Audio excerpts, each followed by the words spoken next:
Hi, my name is Keith Lackman. I'm involved in the conservation and restoration of 17th and 18th century American furniture in Lehigh County, Pennsylvania, and here is one of my favorite restoration tips.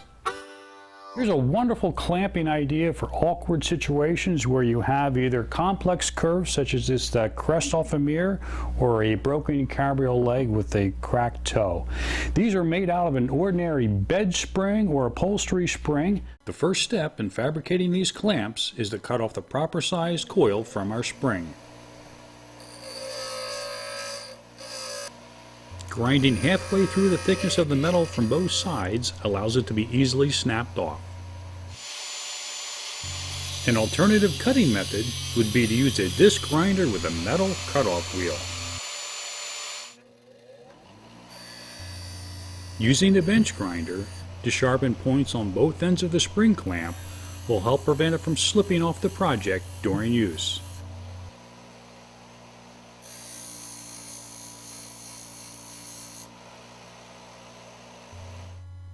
Both big and small clamps can easily be stretched wider to increase the clamping capacity.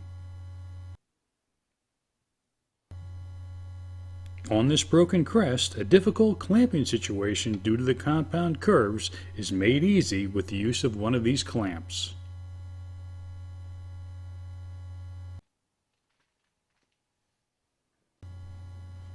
The points that we have ground on the ends will hold everything together while the glue dries on this broken cabriole foot. Any marks left by the points of the clamps can be filled with either a colored crayon or wax stick, heated up and worked into the depression.